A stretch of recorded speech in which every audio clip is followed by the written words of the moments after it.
Recently Patuakhali গেছিলাম, তো অনেক কষ্টে খুঁজে আমি এক আঙ্কেলকে বের করি।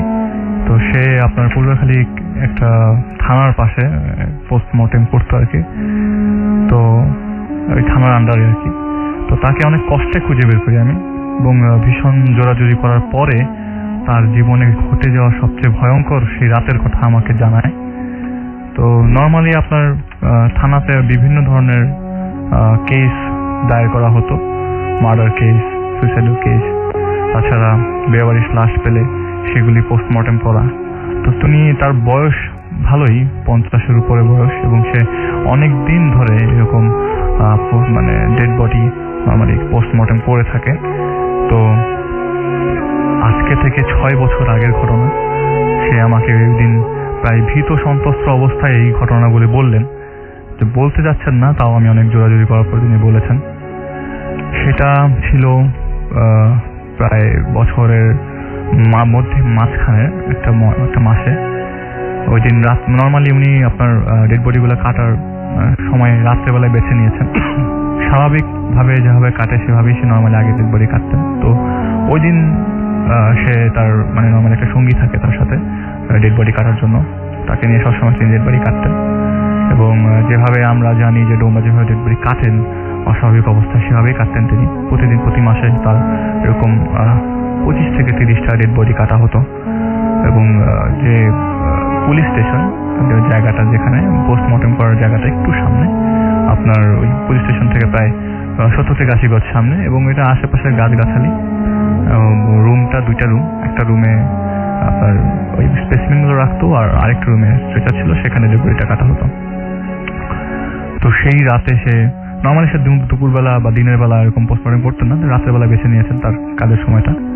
তো উনি নর্মালি ডেড বডি দেখেন, এবং একটা মেয়ের ডেড বডি আসে ওই দিন রাতের বেলা, এবং পুলিশ বলে যে এটা আজকে রাতের মধ্যেই করতে হবে, এটা সময় দেওয়া যাবে না। তো মেয়েটার বয়স হচ্ছে 22 বছর, এবং সে কেসটা হচ্ছে সুইসাইডের একটা কেস। তো মহিলাটাকে পরে পুলিশের লোকজন রেখে চলে যায়, এবং ওই যে এরিয়াটা, সেই এরিয়াটার বাইরে পুলিশ একটা দাঁড়িয়েছিল।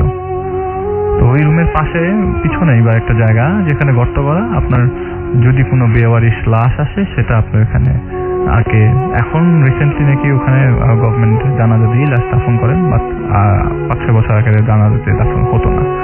তো ওই জায়গাটা গর্ত করা ছিল। তো সে নর্মালি ডেড বডি দেখে ফ্রেশ হয়ে আপনার স্বাভাবিকভাবে যেভাবে মানে আমরা ডোমরা যেভাবে অস্বাভাবিকভাবে ডেড বডি কাটে, সেই প্রস্তুতি নিতে গিয়ে আর পারেননি। মানে উনি ওনার স্পেসিমেন রুম থেকে গিয়ে ডেড বডি রুমে যায়, এবং যে প্রসিডিউর ফলো করে সে ডেড বডি কাটে, আজকে ওরকম কোনো সুযোগ পাচ্ছেন না তিনি। তো ডেড বডি কাটার জন্য সে মানে নর্মালি কাটার সে ব্যবস্থা মানে ডিসিশন নেয় যে না, আজকে এভাবেই কাটবো। তো নর্মালি উনি স্টার্ট করে দেয় ডেড বডি কাটা। তো নর্মাল যেভাবে অস্বাভাবিক অবস্থায় ডেড বডি কাটে, তা ওই দিন সে স্বাভাবিক অবস্থায় ডেড বডি কাটতে পারছে না।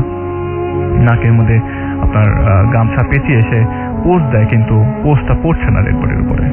সে ব্যাপারটা খুবই মানে ভয় পেয়ে যায়, আসলে পোস্ট পড়ছে না কেন। অনেকক্ষণ পরে ওই ডেড বডির উপর পোস্ট পড়লো।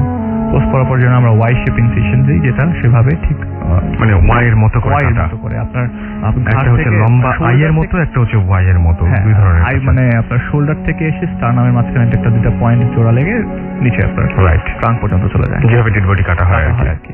রাইট। তো উনি ওই স্টাইলে ওয়াই এর মতো করে কাটলেন। কাটার পরে যেসব স্পেসিমেনগুলো বের করার কথা ছিল সেগুলি বের করলেন, এবং বের করার সাথে নর্মালি আমাদের বেবিটা উম্বের ভিতর থাকে, ওই ডেড বডির ভিতরে তিনি একটা বাচ্চা পান।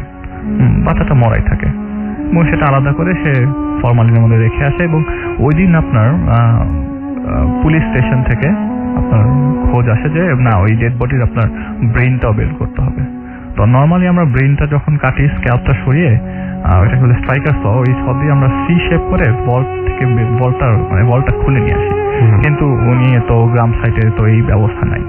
তো উনি বলটা ভেঙে ব্রেইনটা বের করে ওনার পদ্ধতি ফলো করে ফরমালিন রেখে আসবে, রুমে এসে দেখে স্ট্রেচারের মধ্যে ডেড বডি নাই। এবং মজার কথা হচ্ছে ওই দিন রাতের বেলা তার যে সঙ্গী থাকে সে তার ওই দিন প্রচন্ড জ্বর, ভাইরাল ফিভার, সে আসতে পারেনি এবং সে বলছে যে পুলিশ থেকে খুব বেশি জোরাজোরি করা হচ্ছিল যে না আজকে এটা পোস্টমর্টম করতেই হবে, এটা তুমি টাইম নেওয়া যাবে না। তো যেহেতু উনি গভর্নমেন্ট জব, তো তাকে এটা করতেই হবে রাতের বেলা। তো উনি সাহস নিয়ে খুবই কষ্টে ডেড বডিটা কাটেন ওই দিন রাতে। তো উনি এসে দেখেন ডেড বডি নাই, মানে ওনার মাথার মধ্যে ভাঁজ পড়লো, ডেড বডি নাই মানে আমি কাকে কি জবাব দিব?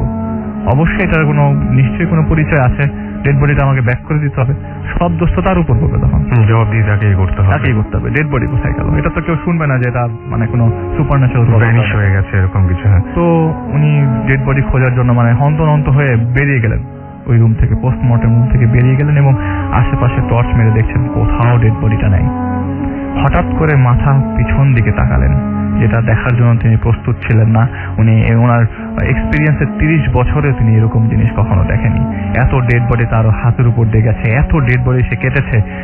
ওই ডেড বডিটা ঠিক ওয়াই যেভাবে উনি কেটেছে সেভাবেই গাছের উপরে, কিন্তু উনি তো রুমের ভেতরে স্টিচ দেয়নি ডেড বডিতে, তাহলে ওইখানে স্টিচ করা আছে। উনি খুবই অবাক হয়ে যায় এবং ওই জায়গায় তার হাত পা ওনার মানে বলতে গেলে যে উনি ওই জায়গায় পড়ে যাবে এরকম অবস্থা। গাছের উপর সেই ডেড বডিটা দেখে এবং গাছের উপর ডেড বডিটা বসে আছে রাসেল ভাই। মজার বিষয় হচ্ছে সে বসে আছে এবং চারদিকেই তাকিয়ে আছে। এইটা দেখে সে দৌড়ে গেছে, কারণ আফটার অল ওই রুমটা তো তাকে তালা দিতে হবে, কারণ স্পেসিমেন গুলো চলে গেলে তার তো আর কোনো কিছু থাকলো না। সে রুমে গেল, দেখলো না স্পেসিমেন গুলো আছে এবং মজার বিষয় স্ট্রেচার উপর সে আবার ডেড বডিটা দেখতে পেল। এবার তো ওনার ভয়ের কোনো সীমাই থাকলো না, এখন উনি দোটানায় পড়ে গেছে। আমি কি করব? ডেড বডি রেখে দৌড়ে পালা যাব নাকি পরের দিন সকালবেলা যে কোনো ঝামেলা করে? ওনার তো স্টিচ অবস্থায় ডেড বডিটা ছিল না। উনি কি করলো, ওই ভল্ট লাগালো, স্টিচ দিল এবং খুব ফাস্ট মানে যত তাড়াহুড়া করে স্টিচ দেওয়া যায় ওই ওয়াই শেপ স্টিচ ক্লোজ করলো। ক্লোজ করে ডেড বডি ওখানে রেখে কোনো রকম তালা মেরে সে দৌড়ে পালাতে যাবে, এমন সময় ঠিক যেখানে সে ওই ডেড বডিটা পেয়েছিল গাছের উপর বসে আছে, সেখানে আরেক মানে মানে বিকৃত একটা দৃশ্য দেখে সে ওই জায়গায় বমি করে দিল। সে দৃশ্যটা হচ্ছে ওই ডেড বডির মতো আরো 3-4টা ডেড বডি, সেম চেহারা, সেম বডি এবং ওই ওয়াই শেপ অবস্থায় স্টিচ করা, কি জানি ঠুকরে ঠুকরে খাচ্ছে। এবং ওইটা দেখার পর উনি সাথে সাথে বমি করে দেয় এবং খুব কষ্টে দৌড়ে পালিয়ে ওই যেখানে যে পুলিশ গার্ডটা আছে, প্রায় 2 মিনিট লাগলো তার দৌড়িয়ে আসতে, এসে ওই ওনাকে বলতে বলতে সে সাথে সাথে সেন্সলেস হয়ে যায়। এবং পরের দিন যখন হাসপাতালের রুমে তার ঘুম ভাঙে, মানে তার সেন্স ফেরে, তখন তাকে লোকজন জিজ্ঞেস করে কি হয়েছে। তো উনি তখন সবাইকে জিনিসটা বলে যে এরকম আমি দেখলাম। এবং তার সেন্স ফেরে 2 থেকে 3 দিন পরে, কারণ ডক্টররা বলেন যে তিনি 2বার ওই মুহূর্তে হার্ট অ্যাটাক করে। ওই দিন রাতে তার 2বার হার্ট অ্যাটাক হয় এবং পরে সে অনেক কষ্টে বলেছে যে এরকম ঘটনার সম্মুখীন আমি হয়েছি, যেটা আমি আমার এতদিনের কাজ করার মাঝখানে কখনো পাইনি। তো তার যে সঙ্গীটা ছিল, পরে তিনি এই জবটা ছেড়ে দেন এবং ছেড়ে দেওয়ার পরে যেমন এই নর্মাল লাইফ লিড করা স্টার্ট করেন, যে না কখনো সে ডেড বডি কাটবেন না। তার যে সঙ্গীটা ছিল সেই সঙ্গীটা আপনার রাসেল ভাই ডেড বডি কাটার যে কাজটা, তার কাজটা তখন সঙ্গীটা করতো, বাট খুব রিসেন্টলি সেই সঙ্গীটাও মারা যায়। এবং এই ঘটনার এখনো কোনো তদন্ত হয়নি যে সঙ্গীটা কেন মারা যায়। আর যে আঙ্কেল যে আমাকে ঘটনা বললো, তার দেখা মতো আরো অনেক ঘটনা আছে, কিন্তু আমি জিজ্ঞেস করতে চাইলাম অনেক ঘটনা বাদ দিয়ে আপনার সঙ্গীটা কিভাবে মারা গেছে সেটাও সে জানে, আমাকে সে বলতে পারেনি বা বলতে চায়নি কোনো কারণে।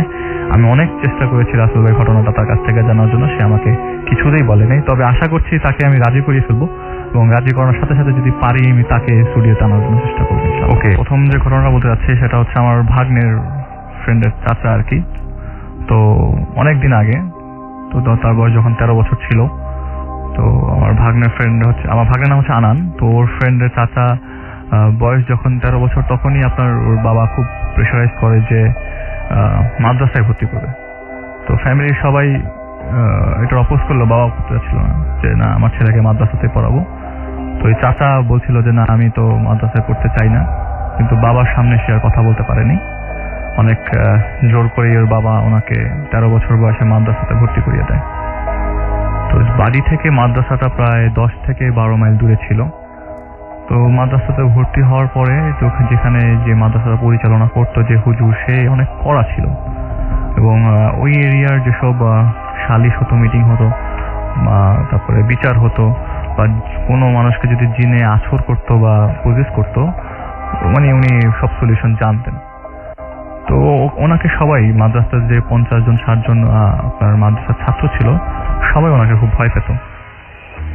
একটা রাত, মানে ওই রাতের কথা সে বলতে চাননি, কিন্তু অনেক কষ্টে বলেছেন। তো এক রাতের বেলা এরকম ওই হুজুর উনি গ্রাম থেকে একটু দূরে যায় এক সালিশি বৈঠকের কারণে। তো ওই সময় গ্রীষ্মের আম কাঁঠালের ছুটি, তো সব স্টুডেন্টদেরকে ছুটি দেওয়া হয় যে বাড়িতে তোমরা যাও, কিন্তু ওই চাচা এবং তার বন্ধু তারা থেকে যায়, কারণ যেহেতু বাড়ি তাদের থেকে অনেক দূরে, তো আপনার গার্জিয়ান এসে নিয়ে যাবে, সেজন্য ওয়েট করছিল। তো যেহেতু ওই দিন হুজুর ছিল না, তাদের দুজনকে এই মাদ্রাসাতে একা থাকতে হলো। রাত তখন বাজে 9টা-10টা। তো এমন সময় ওই বন্ধুকে নিয়ে তারা মানে রাতের বেলা খাওয়া শেষ করে ওই চাচা শুয়ে পড়ে। তো কিছুক্ষণ পর দুজনে কথা বলতে বলতে হঠাৎ করে একটা দরজায় কড়া নাড়ে। অনেকক্ষণ ধরে দরজা ধাক্কাধাক্কি করার পরে বলে, আপনারা দরজাটা খোলেন, আমরা বিপদে পড়ছি। তো ওনারা মানে যে দুজন ছিল, প্রথমে একজন যেতে যাচ্ছিল না, পরে একসাথে দুজন মিলে গিয়ে দরজাটা খোলে, এবং দরজাটা খুলে বাইরে চোখ পড়তে দেখে যে দুজন স্বাস্থ্যবান দুজন লোক একটা মহিলাকে শক্ত করে ধরে রেখেছে। মহিলা ছোটাছুটি করার চেষ্টা করছে, বাট পারছে না। তো ওনারা প্রথমে ভাবলো যে হয়তো চোর হবে, এরা ধরে এনেছে বা কিছু, বাট যখন ওনারা ওই দুজন লোক বললো হুজুরকে ডাকেন, আমাদের হুজুরকে দরকার, একটু তাড়াতাড়ি ডাকেন। তো যখন ওনারা বললো যে না, হুজুর তো মানে মাদ্রাসাতে নেই, সে এখান থেকে অনেক দূরে গেছে, আজকে রাতে আর তিনি আসবেন না, উনি কালকে আসবেন। দেখা গেল যে ওই লোকগুলা মানে যতটুক জোরে চিল্লাচিল্লি করে বলছিল, তার থেকে বেশি ভয় পেয়ে গেল এবং বললো যে ঠিক আছে, তাহলে আমাকে কিছু, আমাদের দুজনকে কিছু দড়ি দেন। তো অনেক কষ্টে খোঁজাখুঁজি করার পর কিছু দড়ি পেল, এবং যে চাচা ছিলেন সেই দড়িটা দিল। দড়িটা দেওয়ার পরে বাড়ির মানে মাদ্রাসার উঠোনের সামনে আপনার চাপকল ছিল, চাপকলের পাশে দুটা আপনার নারকেল গাছ, সেই নারকেল গাছে ওই মহিলাকে তারা বাঁধে এবং শক্ত করেই বাঁধে। শক্ত করে বেঁধে তারা ওইখানে 1 মিনিটও থাকলেন না, ওই দুইটা লোক সাথে সাথে দৌড়ে চলে গেল। খুব অবাক করার মতো কাণ্ড, একটা মহিলাকে রেখে দুইটা লোক সাথে সাথে চলে গেল কেন? তো ওই চাচা এবং তার বন্ধু অনেকক্ষণ ওই মহিলার সামনে দাঁড়িয়েছিলেন, জিজ্ঞেস করছিল আপনাকে ওরা কেন রেখে গেল। অনেকক্ষণ ধরে জিজ্ঞেস করলো, কিন্তু বললো না, কথা বলছে না, মাথা নিচু করে আছে, এবং চুলগুলা মহিলা খুব সামনে যে চুলের কারণে ফেস দেখা যাচ্ছে না। তো চাচা কি করলো, পানি নিয়ে আসলো, কারণ ওরা দুজন মোটামুটি প্ল্যানই করে ফেলেছে যে এখানে এই মহিলার সামনে এরা থাকবে না এবং এরা শুয়ে পড়বে। তো পানি রেখে গেছে আর কি, যদিও মহিলা বাধা ছিল, ওরা পানি রেখে গেছে। পানি রেখে ওরা বাড়িতে চলে যায়। এর আগে যাওয়ার আগে যখন লাস্ট বার জিজ্ঞেস করলো আপনাকে ওরা কেন রেখে গেছে, মহিলা তখন মুখ খুললো যে আসবে, উনি আসবে, ওনার যখন ক্ষুধা লাগবে তখন উনি আসবে। এটা বলার পর ওনারা একটু ভাবলো যে না, এটা মনে হয় পাগল মহিলা, এর অন্য কোনো কাহিনী নাই। তো ওরা দুজন গিয়ে আপনার বেডে গিয়ে শুয়ে পড়ে। গভীর রাতে হঠাৎ করে প্রচন্ড জোরে এক বিকট আওয়াজে মানে চিৎকারের সাউন্ড পেল। চিৎকারের সাউন্ড পেয়ে ওরা উঠে গিয়ে তখন ওদের মাথায় আসলো, আরে গাছের মধ্যে তো এক মহিলাকে বেঁধে রাখা হয়েছিল, ঘুমানোর কারণে আসলে ভুলে গেছে। তো দরজা খুলে হারিকেন নিয়ে ওই নারকেল গাছ পর্যন্ত যাওয়ার পরে তাদের চোখ দুটো ছানা বড় হয়ে গেল যে মহিলার মানে দড়ি বেঁধে রেখেছে, মহিলা হয়তো শক্তি দিয়ে খুলেছে, কিন্তু এত শক্তি দিয়ে খুলেছে যে নারকেল গাছ পর্যন্ত মানে উপড়ে ফেললো, মানে শিকড় সহ। এটা কিভাবে পসিবল? নারকেল গাছ উপড়ে ফেলা তো একটা মহিলার পক্ষে সম্ভব না। তো ওনারা মহিলার কথায় চিন্তা করে হারিকেন নিয়ে চারপাশ মানে খুঁজতে লাগলো, কারণ ওই এলাকায় এরকমই আপনার জিনের পোজেসের অনেক ঘটনা আছে। তো ওনারা মহিলার জন্যই ভয় পেয়ে যায়, তো মহিলার কিছু হলো কিনা।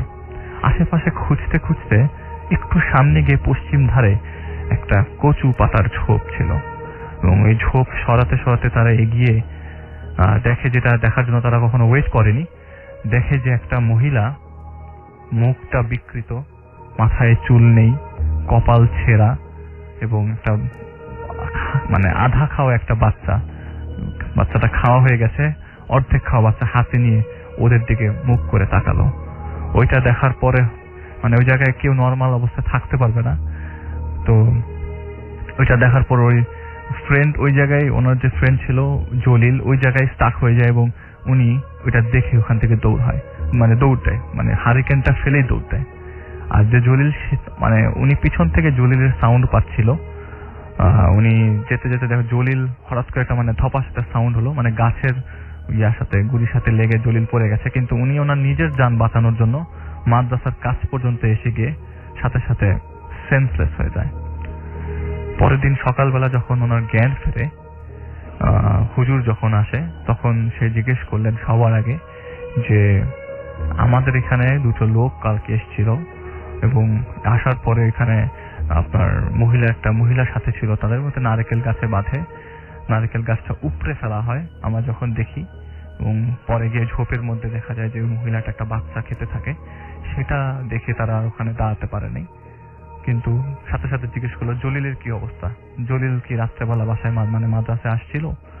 পরে হুজুর বললেন যে না, জলিলকেও পাওয়া যায় নাই, মানে জলিলকে মানে অক্ষত অবস্থা পাওয়া যায় নাই, ওই ঝোপের ভিতরে জলিলের লাশ পাওয়া যায়। এবং একটা শিয়াল মানে কয়েকটা শিয়াল যদি একটা মানুষকে ঠুকরে ঠুকরে যদি খায়, এরকম বিকৃত অবস্থায় ওই লাশটা ওই কচু পাতার ঝোপের মধ্যে পাওয়া যায়। এবং যেই বাচ্চাটাকে খাওয়া অবস্থায় ওনারা দেখেছিলেন সেই বাচ্চাটাকে ওই অবস্থায় জলিলের পাশে পাওয়া যায়, কিন্তু ওই মহিলার আর কোনো ধরনের খোঁজ পাওয়া যায় নাই। তারপর থেকে উনি আর ওই মাদ্রাসাতে যাননি, সাথে সাথে বাসায় চলে আসে এবং বাসার সবাইকে ব্যাপারটা জানায়। ওই মাদ্রাসাটা পরে ছেড়ে দেন আর কি। ওকে, অনেক ধন্যবাদ ডক্টর আলিফ আপনাকে আপনার ঘটনার জন্য। এবং এর পরে যে ঘটনাটা আছে সেটা আমরা একটু পরে শুনবো, তবে সেই ঘটনাটা তো আপনার মনে হয় পোস্টমর্টম রিলেটেড, তাই না? Post-mortem related.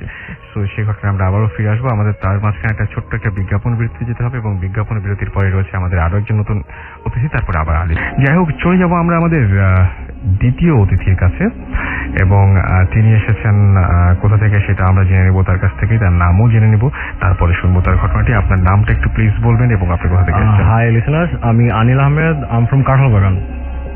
তো আমার এই স্টোরিটা শুরু হয় 2010-এর লাস্টের দিকে অলমোস্ট। তো আমরা একটা কলা বাগানের বাসায় মুভ করি। তো বাসায় যেদিন ফার্স্ট আমরা উঠলাম, বাসার ফার্স্টের দিন আমরা জিনিসপত্র ঠিকঠাক করলাম। তো সেকেন্ড দিন আমরা ডিশ লাইন লাগাবো। তো লাইনম্যান একা আসছেন, তো এখন ওনার সঙ্গে একজনকে হেল্প করতে হবে। তো আমাদের বাসাটা ছিল আপনার ঢুকেই অনেকগুলো রুম, লাস্টে হচ্ছে একদম মাস্টার বেডরুম। তো ওটার পিছনে একটা এল শেপের একটা বালকানি ছিল। তো আমি ব্যালকানিতে দাঁড়ায় আছি কেবল ধরে, তো উনি নিচে লাইন দিচ্ছেন। তো রুমটা খালি ছিল। তো হঠাৎ করে আমার আম্মু আমাকে জোরে জোরে ডাকতেছেন, জোবাই তুমি এখনই রুমে আসো, তুমি ব্যালকানিতে কি করতেছো, তোমার ব্যালকানিতে কি? তো আমি আম্মুকে বললাম, আম্মু আমি তো কেবল ধরে দাঁড়ায় আছি, আর আমি তো চলে আসলে কেবলটা নিচে পড়ে যাবে, না আমাকে তো ধরে দাঁড়া থাকতে হবে। আম্মু বলতেছে না, তোমার এখনই চলে আসতে হবে, তুমি আর থাকতে হবে না, চলে আসো চলে আসো। এইভাবে কথা চলতেছে। তো হঠাৎ করে আমার বোন ও দৌড়ে আসছে, ভাইয়া তুমি চিল্লাচিল্লি করতেছো কার সঙ্গে, কেন তর্ক করতেছো? দেন আই ওয়াজ লাইক, দেখো আমি তো আম্মুকে বুঝাচ্ছি আমি তো কেবল ধরে দাঁড়ায় আছি, না আমি তো কেবল ধরে দাঁড়ায় আছি, এখন আমি যদি কেবল ছেড়ে দিই তাহলে তো নিচে পড়ে যাবে, আম্মু কেন আমাকে ডাকতেছে বারবার? তো আমার বোন বললেন, আম্মু তো এই রুমেই নেই, আম্মু তো হচ্ছে ওয়াশরুমে শাওয়ার নিচ্ছেন। তো আমি যদি একই অবস্থা, আম্মু শাওয়ার নিচ্ছেন, রুমটা খালি ছিল, কেউ ছিল না, তাহলে আমি শিওর না আমি কার সাথে কথা বললাম। তো অবাক হয়েছি আমি ওই দিন, আমি বুঝলাম না কি হলো। তো এরপর আমার ভাইয়া বিয়ে করেন, আমার ভাইয়া ভাবি ওই রুমটাতে থাকতেন মাস্টার বেডরুমে। তো ভাবি রাত্রেবেলা পড়তেছেন, আমার ভাইয়া ঘুমিয়েছিলেন, এইটা বের কিছু। তো হঠাৎ করে আমরা সবাই চিৎকার শুনি, ভাবি মানে ভয়ানক একটা চিৎকার দিলেন। আমরা সবাই দৌড়ে আসছি, এসে দেখলাম ভাবি পড়ে আছেন, ভাবি একদম ফিট হয়ে গেছেন। তো পানি টানি ছিটাতে ভাবিকে উঠানো হলো। তো তখন ভাবি উঠার পর বললেন, ভাবি যখন পড়তেছিলেন ওনার বাম দিকে আমার ভাইয়া দাঁড়া ছিলেন লম্বা করে, আর আপনার ফেসটা ছিল একটু ফ্যাকাশের মতন সাদাটে, চোখগুলো একদম লাল লাল করে ভাবিদের তাকায় ছিলেন। তো ভাবি তখন পিছনে ফিরে দেখলেন ভাইয়া কিন্তু বেডে শুয়ে আছে। তো এইটা দেখে ভাইয়া, তো ভাবি ভাইয়াকে ডাক দিতে পারছে না, কিছু করতে পারতেছে না, তো ভয় পেয়ে চিৎকার দিয়ে ফির হয়ে যান। তো এরপর থেকে আমরা সবাই একটু একটু কিছু না কিছু দেখা শুরু করি। তো ভাবি দেখতেন ছায়া ঘুরতেছে আমাদের বাসায়। আমার ছোট বোন অনাদি, ও দেখতো দুটো পা এক রুম থেকে আরেক রুম দৌড়াচ্ছে, পায়ের উপর কোনো কিছু নেই, শুধু দুটো পা দৌড়াদৌড়ি করতেছে। তো এরকম সবাই টুকটাক আমরা দেখতাম। আরেকটা জিনিস সবচেয়ে বেশি হতো, ঘরে ছোট ছোট জিনিস নাই হয়ে যেত। আমার আম্মু একবার পছন্দ করে কি গ্লাস নিয়ে আসছিলেন, তো ওটা রাখা ছিল, ওখান থেকে 2টা গ্লাস নাই।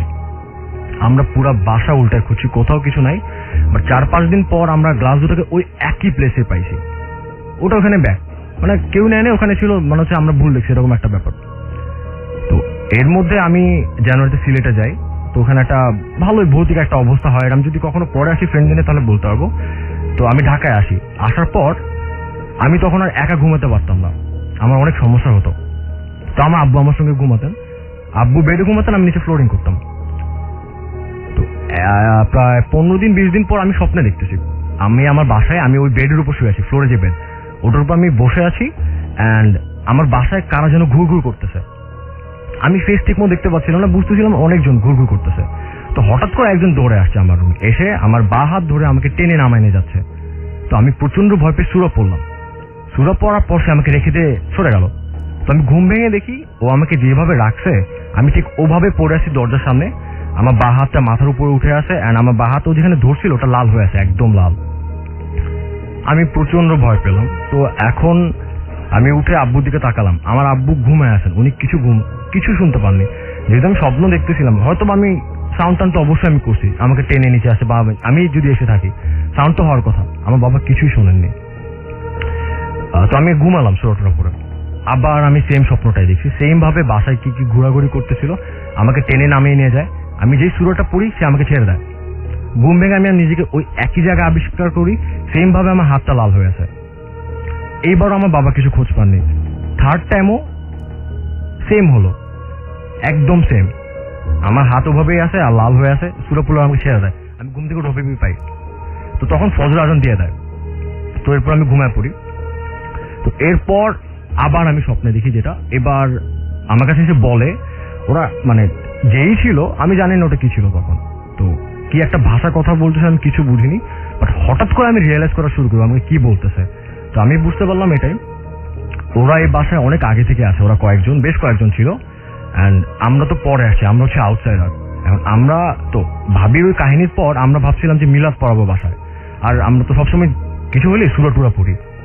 তো ও আমাকে বলতেছে যে তোমরা যদি মিলাদ টিলাদ পড়ো বা সুরা পড়ো, আমাদের তো সমস্যা হয়, আমরা যে টাইমটা তোমরা পড়তেছো আমাদের এখানে বের হয়ে যেতে হয়, কিন্তু এটা তো আমরা তো এখানে থাকি, তোমাদের আগে আমরা আসি, তো এটা তো আমাদের অধিকার বেশি, তোমরা আউটসাইডার, তোমরা পড়লে তো আমাদের ক্ষতি হবে।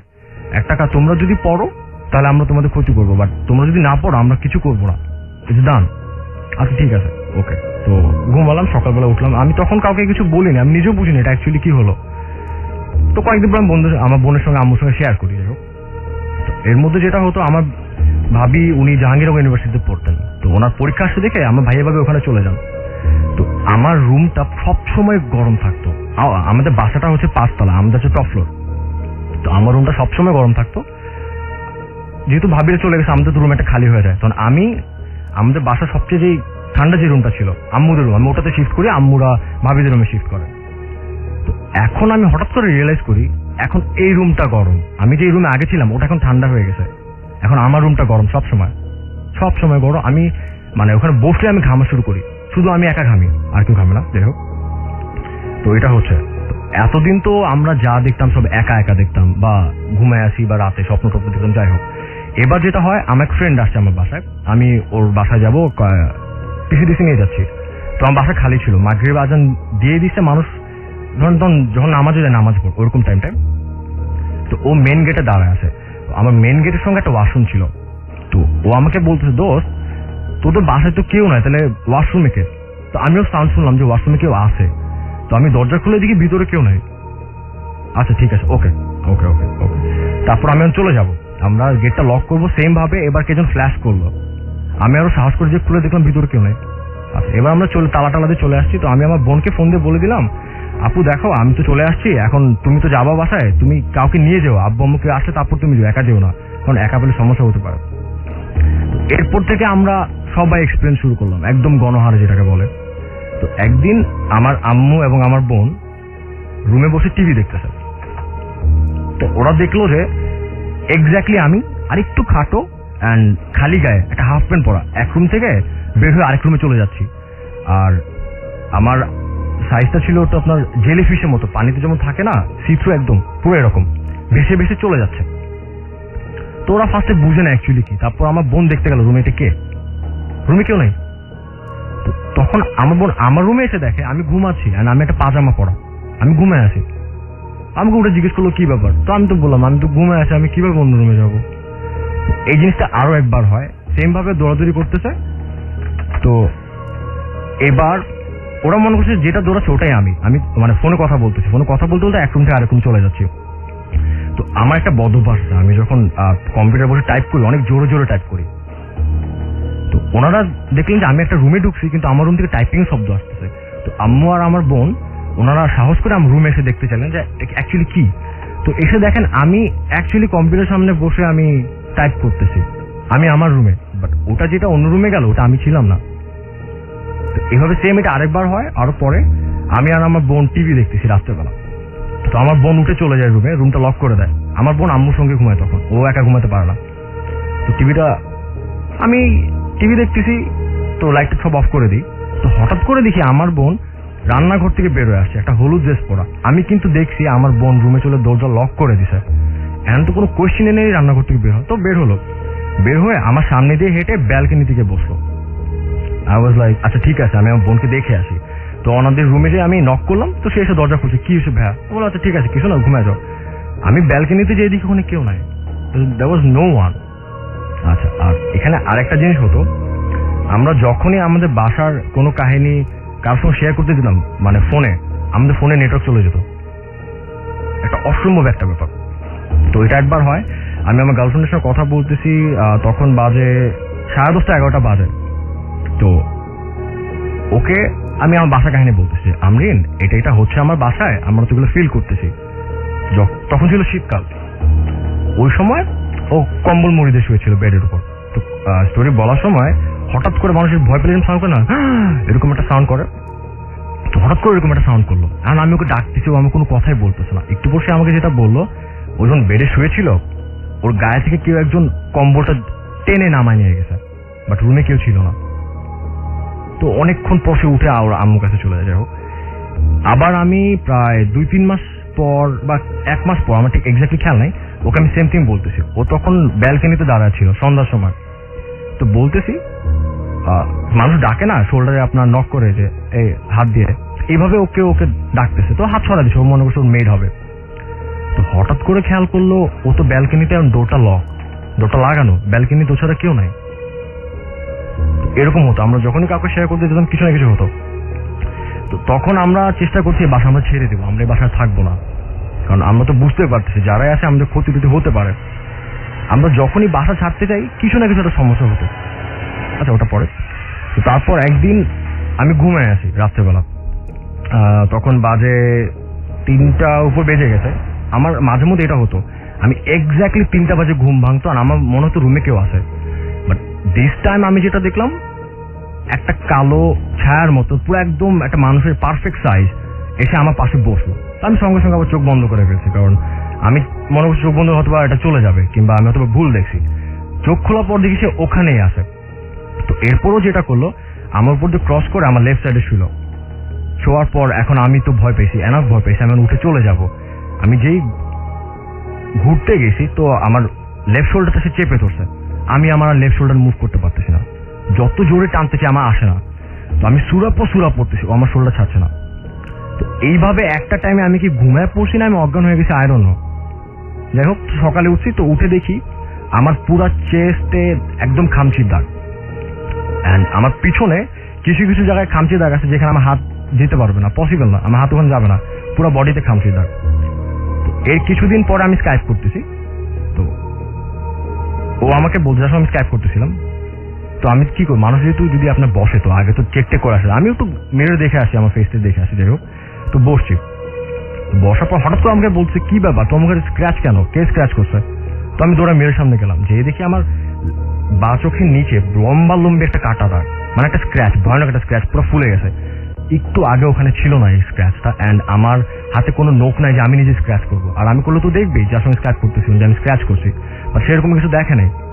আউট অফ নো একটা স্ক্র্যাচ চলে আসছে আমার ফেসের উপর। তো এভাবে হতে থাকে।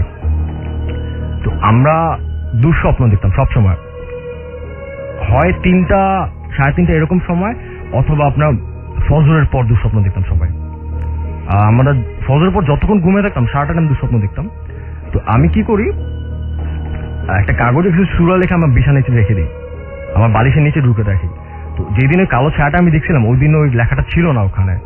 তো এভাবেই হতে থাকে। তো আমরা এবার হচ্ছে লাস্ট টাইম যখন আমরা বাসা বদলাবো, আমরা একদম ডিটারমাইন্ড হয়ে গেছি যে আমরা বাসা ছেড়ে দিব, এই বাসা থাকা পসিবল না। যদি দরকার হয় আমরা কোনো আত্মীয় বাসা চলে যাবো, তা আমরা বাসা থাকবো না। তো আমরা একটা বাসা চয়েস করে আসি, অ্যাডভান্স সব হয়ে গেছে। আমি জাস্ট বাসায় ঢুকে আমি আব্বুকে অ্যাডভান্স করে আসছি। ঢুকে জাস্ট আমরা সবাইকে বলছি যে আমরা এই মাত্র অ্যাডভান্স দিয়ে আসছি, সব ফাইনাল সাইন টাইন করে আসছি। সঙ্গে সঙ্গে ওই ল্যান্ডলর্ড ফোন দিলেন, ফোন দিয়ে আমাদেরকে বলতেছে যে আপনারা তো দিয়ে গেছেন, এখন আপনারা ভাড়া দেওয়া পসিবল হচ্ছে না, আমরা খুবই দুঃখিত, আপনারা যদি নিতে চান তো কয়েক মাস পরে আসতে হবে। আমরা অনেক চেষ্টা করছি জানার জন্য রিজনটা কি, আমাকে বলেন রিজনটা কি। উনি বলেননি। তো আরেকবার হলো আমরা একদম ডিটারমাইন্ড ছেড়ে দিব, সবকিছু ফাইনাল। আমার আব্বু হার্ট অ্যাটাক করলেন, গেল, এবার পারলাম না। আরেকটা ফানি থিং, আমরা আরেকবার ডিসাইড করছি আমরা বদলাবো। তো আমার আব্বু বিজনেস করেন, অনেকের কাছে টাকা আটকে থাকে বিজনেস করে, যেটা হয়। তো এখন আব্বু বাসা দেখে চয়েস করছে এখনই আমরা চলে যাব। তো আব্বু একজন টাকা পেতে বলছে তুমি টাকাটা নিয়ে আসো। সে বাইকে করে আসতেছে, সন্ধ্যার দিকে মনে হয় হাইওয়েতে নরসিংদী থেকে আসতেছিল, সে বাইক অ্যাক্সিডেন্ট করছে। অ্যাগেন আমরা বাসা চেঞ্জ করতে পারলাম না। বাট লাস্টে যেটা হয়, ওই বাসায় আমরা প্রায় 3 বছর মতন ছিলাম। শেষমেশ আমরা তো একদম শিওর আমরা লাগলে কোন একটা আত্মীয় বাসায় চলে যাবো, আর এখানে আমরা নাই। তো আমরা 1 তারিখ বাসা বদলাবো ফেব্রুয়ারিতে। 29 তারিখ রাতে আব্বু এই বছর আর কি 11টার দিকে বাসায় আসেন, এসে আমাদের বললেন দেখো বাবা আমি একটা বাসা দেখে আসছি, হোয়াট এভার ইট ইজ, আমি এটা নিয়ে নিয়েছি, অ্যাডভান্সও করে আসছি, আমরা সকালে চলে যাব। এবং এর পরের দিন আমরা রাতে, আমি তো ঘুমাইতে পারিনি, আমার বাবা মা কাহিনী আমি জানি না, আমি ঘুমাইনি, সারা রাত আমি বসেছিলাম। ফজর আজান দিয়েছে, সঙ্গে সঙ্গে প্যাক স্টার্ট করছি, ভোরবেলা আমি চলে গেছি, ব্যাস ওই বাসা থেকে আমরা চলে আসছি। এরপর আজ পর্যন্ত আমরা কেউ ওদিকে যাইনি, আর আমাদের যাওয়ার ইচ্ছাও নেই। তো এটাই ছিল আমাদের স্টোরি। ওকে, অনেক অনেক ধন্যবাদ আপনাকে। আমরা আপনার ঘটনা শুনলাম। আমি দেখতে পাচ্ছি যে আমাকে SMS করেছেন, বুড়ি লিখছেন যে আজকে ভয় লাগছে, ভালো রকমের ভয়, শুনবো না। এবং সবচেয়ে বড় কথা হচ্ছে যে যদি না শুনেন তাহলে কিভাবে হবে, ভয়টাকে এনজয় করতে হবে, তাই না? উত্তরা থেকে আমাদেরকে জিয়ারুল খান SMS করেছেন এবং তিনি বলছেন যে রাসেল ভাই প্লিজ আমার SMS-টি পড়ো, আমি বাসায় অনেক ভয় লাগছে তারপরও শুনছি। আপনাকে অনেক ধন্যবাদ, আমরা আপনার সাথে আছি। মিল্টন নরসিংদী দাসপাড়া থেকে লিখছেন, হাই কেমন আছেন রাসেল ভাই, আমি আর আমার ওয়াইফ সোনিয়া একসাথে ভূত FM শুনছি, আজকের ঘটনাগুলো অনেক ভালো লাগছে। আমাদেরকে মোহাম্মদ আলামিন SMS করেছেন আমাদেরকে ইমন মোহাম্মদপুর থেকে লিখেছেন, রাসেল ভাই এখনো ভয় পাচ্ছি না, আমাকে আজকে ভয় দেখাতেই হবে, থ্যাংক ইউ। আচ্ছা, আপনি যেহেতু ভয় পাচ্ছেন, আপনি আমার যেটা মনে হয় যে আপনি ভয় মানে পাওয়াটা আপনাকে খুব মুশকিল হয়ে যাবে। তবে যদি কোনো মুহূর্তে কোনো ঘটনা যদি আপনার ভালো লাগে, কোন ঘটনা ভালো লাগছে কিনা সেটা আমাকে একটু অবশ্যই জানাবেন। মহসিন লিখেছেন ভাইয়া ঘটনাগুলো ভালো। তাবাসসুম লিখেছেন দারুণ ভয় লাগছে। রূপম আমাদেরকে লিখেছেন বিশ্ব রোড থেকে যে আই লাভ ভূত FM ভেরি মাচ। এছাড়া আমাদেরকে তাবরাজ সানি SMS করেছেন, দিনার SMS করেছেন, রুহুল সিদ্দিক আমাদের SMS করেছেন, MD তুহিন আমাদের SMS করেছেন আমাদেরকে শাওন। এছাড়া আমাদেরকে শাফওয়ান SMS করেছেন, শাফওয়ান রিদওয়ান এবং তার কাজিন মাহাতির, তারা একসাথে ভূত FM শুনছেন। লক্ষ্মীপুর থেকে প্রান্ত আমাদের SMS করেছেন, তিনি এবং হৃদয় রাব্বির সাথে বসে ছাদে শুনছেন। আচ্ছা, কবির আমাদের SMS করেছেন আমাদেরকে রতন মিরপুর শেওড়াপাড়া থেকে, this is my first SMS, ভূত FM ইজ আচ্ছা অনেক পছন্দ তার, এবং তিনি বলছেন তার স্লিপিং পিল ভূত FM। ওকে, সো আপনি এবং তারপরে কি স্লিপিং পিলের পরে নিশ্চয়ই তার একটা এফেক্ট রয়েছে, এবং সেটা নিশ্চয়ই আপনি রাতের বেলায় দুঃস্বপ্ন দেখেন, এরকম কিছু যদি থাকে সেরকম কোনো ঘটনা, তাহলে অবশ্যই আমাদের জানাতে ভুলবেন না। আমাদেরকে SMS করতে হবে যেভাবে সেটা জানিয়ে দিচ্ছি। মোবাইল মেসেজ আপনি গিয়ে টাইপ করুন ফুর্তি FORTI ফুর্তি স্পেস দিয়ে আপনার নাম স্পেস দিয়ে আপনার মেসেজ পাঠিয়ে দিন 9840 নাম্বারে। যদি আমাদেরকে ইমেল করতে চান তাহলে আমাদের ইমেল অ্যাড্রেস হচ্ছে bhutfm@furti.fm which is BHOOTFM@radioforti.fm। আমরা ছোট্ট বিজ্ঞাপন বিরতিতে যাবো এবং তারপরে আবারও ফিরে আসছি, আমাদের সঙ্গেই থাকুন, কোথাও যাবেন না। অনেক অনেক ধন্যবাদ আপনাকে ডক্টর আলিফ এবং আমি সবচাইতে বড় যে কথা হচ্ছে তাকে যদি সত্যি স্টুডিওতে আনা সম্ভব হয় তাহলে তো মানে কোনো কথাই নেই। আশা করছি কোনো একদিন আমরা সত্যি তাকে স্টুডিওতে নিয়ে আসতে পারবো। আমাকে অয়ন কলাবাগান থেকে SMS করেছেন এবং তিনি বলেছেন যে আমার বাসা কলাবাগান অ্যান্ড আমিও 5 তলায় থাকি, তো খুব ভয় লাগছে। আগের ঘটনাটি সূত্র ধরে তিনি বলেছেন। জাকিয়া ফেরদৌস আমাদের লিখেছেন ঢাকা ক্যান্টনমেন্ট থেকে এবং তিনি লিখেছেন যে রাসেল ভাই আজকে সব ভয়ের স্টোরিগুলোর গেস্টদের ইনভাইট করেছেন। আমরা সব দিন সেটা চেষ্টা করি, কিন্তু যেদিন ঘটনা পাই যেমন সেদিন তেমন অতিথিরা আসেন। তিথি আমাদের লিখেছেন ডিফারেন্ট একটা এক্সপিরিয়েন্স, হসপিটালের বেডে শুয়ে ভূত FM শুনছি, হরিবল, বাট গাইজ প্লিজ আমাকে যেন তাড়াতাড়ি রিলিজ দেয় এই জন্য প্রে করতে বলেছেন। আমি দোয়া করি আপনার যেন তাড়াতাড়ি খুব দ্রুত আপনি সুস্থ হয়ে ওঠেন এবং খুব দ্রুত হসপিটাল থেকে আপনি বাসায় চলে আসেন এবং সেখান থেকে ভূত FM এনজয় করতে পারেন। এজাজ আহমেদ আমাদের লিখেছেন খোরাদিপাড়া থেকে এবং সিলেট থেকে এবং তিনি বলেছেন যে ফার্স্ট SMS পড়লে অনেক খুশি হবো, আজকের ঘটনাগুলো অসম। মিনহাজ আমাদের SMS করেছেন এবং তিনি হচ্ছে সোহরাওয়ার্দী মেডিকেল থেকে SMS করেছেন। সোহরাওয়ার্দী মেডিকেল থেকে তিনি বলেছেন যে এমন একটি জায়গায় শুয়ে আমরা 2 ফ্রেন্ড ভূত FM শুনছি যে পাশে ফরমালিনে ভেজানো বেশ কয়েকটা ডেড বডি, ভয় পাওয়ার চেষ্টা করছি। ওকে, রফিক আমাদের লিখেছেন যে একা একটি হসপিটালের তিনি হচ্ছে আছেন এবং তিনি ডিউটিতে আছেন এবং তিনি বলছেন যে যেখানে গতকাল একটা পেশেন্ট মারা গেছে সেই জায়গায় যার ডিউটি পড়েছে এবং এটা হচ্ছে আইসিইউতে এবং তিনি বলছেন শরীর শিরশির করছে আমার। আমাকে আহমেদ রাজু লিখেছেন যে মানুষকে ভয় দেখায় বলে ফুর্তিকাতর লিসেনার। ওকে, তিনি আমাদের অনেক প্রশংসা করছেন, থ্যাঙ্কস আমাদের সঙ্গে থাকার জন্য। আয়েশা আমাদের মহাখালী থেকে SMS করেছেন, তিনি লিখেন ডক্টর আলিফের ঘটনাটা মারাত্মক ভয়ের। যারা বিশেষ করে যারা চিকিৎসক পেশা মানে চিকিৎসা পেশার সাথে জড়িত আছেন, যারা ডাক্তার, তাদের ঘটনাগুলো আমি দেখেছি সবসময় সবার কাছে খুব অদ্ভুত লাগে এবং তারা খুব কাছাকাছি, মৃত্যুর কাছাকাছিও মানুষকে যেমন দেখেন তেমনি নানান ধরনের জিনিসপত্র তাদের বিভিন্ন ধরনের অভিজ্ঞতা তাদের হয়। সুতরাং আমি বিনীতভাবে অনুরোধ জানাবো যারা আছেন আমাদের সঙ্গে এই মুহূর্তে শুনছেন তাদের জীবনের ঘটনা বা আপনাদের কলিগদের যে সমস্ত ঘটনা বা আপনাদের হসপিটাল নিয়ে যে সমস্ত ঘটনাগুলো রয়েছে সেই ঘটনাগুলো আমাদের সাথে শেয়ার করতে পারেন। সেটা যদি ঢাকার বাইরে থেকে হয় তাহলে ইমেইলে বা অডিও ক্লিপের মাধ্যমে, যদি ঢাকায় হয় তাহলে তো সরাসরি স্টুডিওতে এসেই শেয়ার করতে পারেন। এবং আমি আশা করছি যে এই যে শত শত সহস্র সহস্র সমস্ত লিসেনার, লাখ লাখ আমাদের যে শ্রোতা, তারা তাদের যে চাহিদা যে ডাক্তারদের ঘটনা শুনবেন সেই আশাটা অনেক পূরণ হয়ে যায় এবং সবার স্বার্থে আপনারা চলে আসুন। আমাদেরকে শুভ কিবোর্ডিস্ট পাবনা থেকে আমাদের SMS করেছেন, তিনি আমাদের সাথে নতুন জয়েন করেছেন। তিনি বলছেন ভূত FM পুরাই অসম, থ্যাঙ্কস আমাদের সঙ্গে থাকার জন্য। অমি মোহাম্মদপুর থেকে আমাদের SMS করেছেন এবং আমাদেরকে SMS করেছেন তুষার, SMS করেছেন আমাদেরকে সায়াদ খুলনা থেকে, পাপড়ি আমাদের SMS করেছেন, সাদিয়া সিলেট থেকে আমাদের SMS করেছেন এবং তিনি বলছেন আজকের এপিসোডে সুপার। আমাকে SMS করেছেন পাপড়ি ভূতের গলি থেকে, অনেকদিন পর তিনি আমাদের সাথে, খুব ভালো লাগছে তার। আমাদেরকে লাভ স্টার বয় সিলেট থেকে SMS করেছেন, তিনি বলেছেন first story was very interesting. Post-mortem কেন করতে হয়, ও মাই গড, পোস্টমর্টম কেন করতে হয় এটা ঠিক এই শোতে বলার মতন আর কি না। আচ্ছা, আমাকে ডক্টর হাসান লিখেন ভাই চিঠি কি পাঠানো যাবে? আমাদের 984 নামে একটা পোস্ট বক্স রয়েছে এবং আপনি সরাসরি রেডিও ফুর্তির অফিসেই কিন্তু পাঠিয়ে দিতে পারেন এবং সেই অ্যাড্রেসটি আমি আপনাকে জানিয়ে দিচ্ছি। সেখানে আপনি অবশ্যই উপরে উল্লেখ করতে হবে যে আপনি ভূত FM এর চিঠিটি পাঠাচ্ছেন। আমাদের অ্যাড্রেসটি হচ্ছে রেডিও ফুর্তি, তারপরে যেটা হচ্ছে সেটা হচ্ছে আমাদের গুলশান 2 এবং 8th ফ্লোর গুলশান 2। এখানে আপনি আমাদেরকে চিঠি পাঠিয়ে দিতে পারেন এবং সেই চিঠিতে আপনারা উল্লেখ করতে পারেন আপনার ঘটনাটি এবং খুব ভালো হয় যদি চিঠি কম্পোজ করে পাঠান আমাদের কাছে, তাহলে আমাদের পড়তে সুবিধা হয়। আমি বলি যে আমাদের কন্ট্যাক্ট অ্যাড্রেস হচ্ছে রেডিও ফুর্তি limited, landmark 8th floor 12 to 14 Gulshan north CA Gulshan 2 Dhaka 1212 Bangladesh. এখানে আপনারা চাইলে আমাদেরকে সরাসরি যোগাযোগ করতে পারেন বা আমাদের ওয়েবসাইট রয়েছে www.radiofurti.fm, সেখানেও কিন্তু আপনি চাইলে সরাসরি যে আমাদের ঠিকানা জেনে নিতে পারেন এবং তারপরে আপনি আমাদের কাছে চিঠি পাঠাতে পারেন। আমি চিঠি দিয়ে ঘটনা তো বলে দিলাম, আরেকবার মনে রাখেন রেডিও ফুর্তি limited, landmark 8th floor 12 to 14 Gulshan north CA Gulshan 2 Dhaka 1212। যাই হোক, আমি আজকের এই চমৎকার এপিসোডটিতে আরো নতুন নতুন সমস্ত অতিথিরা আছেন, তারাও আসবেন। আইয়ুব বাচ্চু আমাদের সঙ্গে রয়েছেন, আমি বারবার করে বলছি তার নামটি, এবং আমরা খুবই অনার্ড যে তিনি আমাদের সাথে জয়েন করেছেন, আমাদের সাথে এক্সপিরিয়েন্স শেয়ার করেছেন আর কি। তো যাই হোক, আজকের এই চমৎকার এপিসোডটি এর পরেও যদি কেউ মিস করে ফেলেন তাহলে চিন্তার কোনো কারণ নেই। আপনি আমার এই এপিসোড শুনতে পারবেন কিভাবে?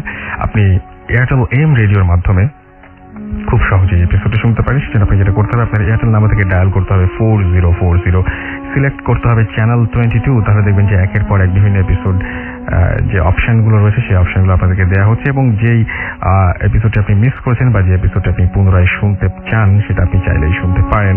And now listeners can get the ভূত এফএম টিউন, যেটা মাসুম এই মুহূর্তে প্লে করছে, এবং তিনি বলছেন, এবং এই যে টিউনটি আছে এই টিউনটি আপনি আপনার কলার টিউন, মাই টিউন হিসেবে সেট করে ফেলতে পারেন ফ্রম এয়ারটেল।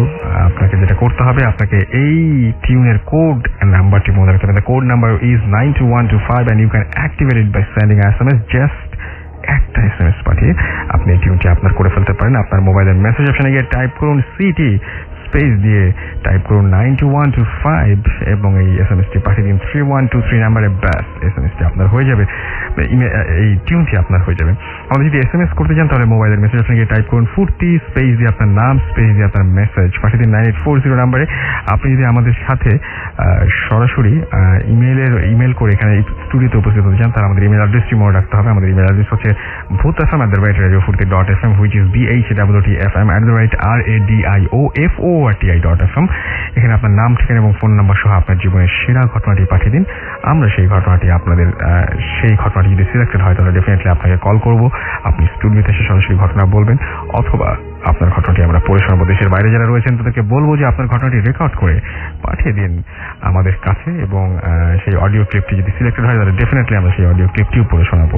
যাই হোক, আমরা চলে যাচ্ছি আইয়ুব বাচ্চু, আমাদের অনেক শ্রদ্ধার একজন মানুষ, অনেক পছন্দের একজন মানুষ, এবং আমি যাকে বলা হয় বাংলাদেশের লিভিং লেজেন্ড, এবং সেই আইয়ুব বাচ্চু তার একটা এক্সপিরিয়েন্স আমরা এই মুহূর্তে আপনাদের সাথে শেয়ার করছি। চলে আসি আইয়ুব বাচ্চু সেই এক্সপিরিয়েন্সটি, এবং তারপরে আবার ফিরে আসছি।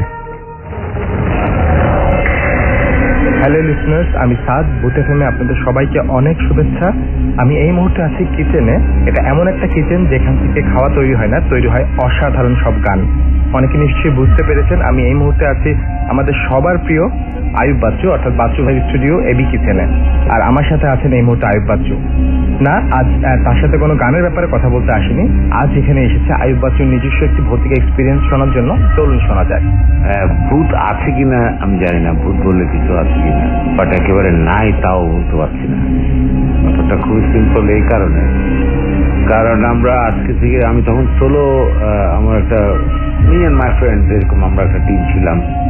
আমি যেটা বলছি সেটা প্রায় 87-86 দিকের কথা, 86 দিকে। আমার কিছু ফ্রেন্ডসরা মিলে আমরা ইংরেজি কাভার বাজাতাম, বিভিন্ন পার্টিতে বাজাতাম।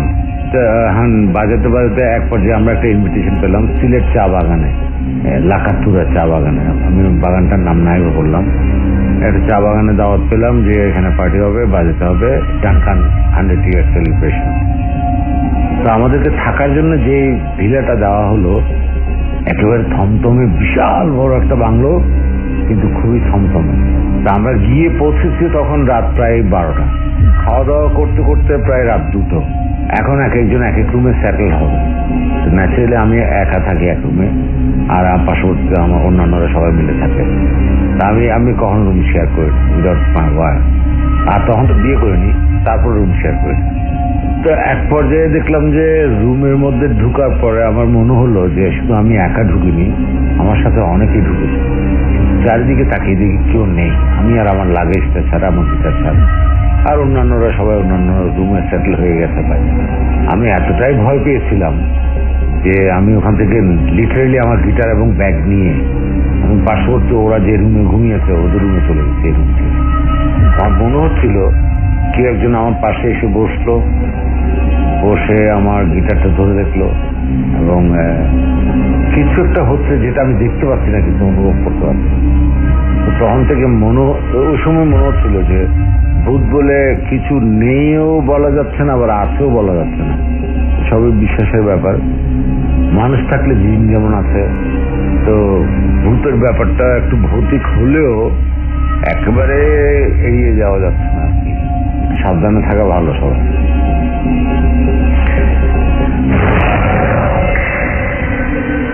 অনেক থ্যাঙ্কস বাচ্চু ভাই, এবং আমরা দেখতে পাচ্ছি যে অনেক অনেক অনেক SMS আসছে অলরেডি, এবং আমি জানি যে এরকম একজন ব্যস্ত মানুষ, এরকম একজন মানে কি বলবো যে অনেক ব্যস্ততার মধ্যে যাকে সব সময় কাটাতে হয়, তিনি আমাদের সাথে জয়েন করেছেন এবং তিনি তার এক্সপিরিয়েন্স শেয়ার করেছেন। এর জন্য অনেক অনেক ভালো লাগলো আমার, এবং আপনাদেরও ভালো লাগছে। আপনার সাথে এক্সপিরিয়েন্স, আপনার সাথে SMS এর মাধ্যমে সবাই জানিয়ে দিচ্ছেন। যাই হোক, আমরা এখন যেটা করবো, একটা ছোট্ট বিজ্ঞাপন বিরতিতে আমাদের যেতে হবে, এবং সেই বিজ্ঞাপন বিরতির পর আমরা আবারও ফিরে আসছি। আমাদের সঙ্গে থাকুন। স্টে টিউন টু রেডিও ফুর্তি অ্যান্ড ডোন্ট স্টপ দ্য ফুর্তি।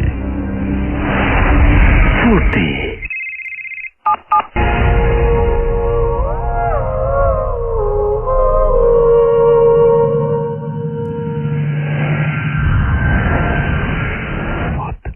FM, haunted by Airtel.